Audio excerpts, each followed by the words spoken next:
Welcome to Let Me Fix This. Enjoy the video. You start by preparing the sheet so formulas and tools behave predictably.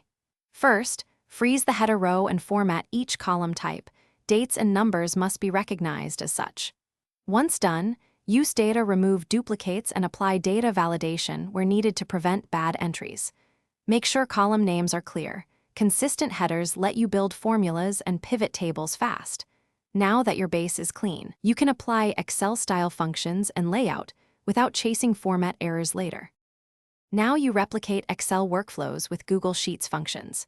Use sum, average, and VLOOKUP or XLOOKUP equivalents. When you need flexibility, combine index and match. Once formulas work, add conditional formatting to surface outliers or missing data. This saves time when scanning. For repeating logic across rows, wrap formulas in array formula or use query to treat ranges like tables.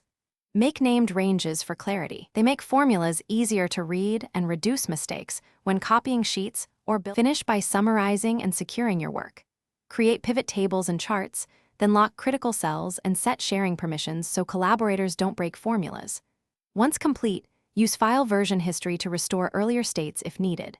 If something breaks, first check cell formats and look for #ref or n/a errors caused by moved ranges or deleted sheets. Make sure named ranges still point to data. If problems persist, isolate the formula in a blank sheet to test assumptions and fix the underlying reference. Thanks for watching. If you found this helpful, don't forget to like and subscribe.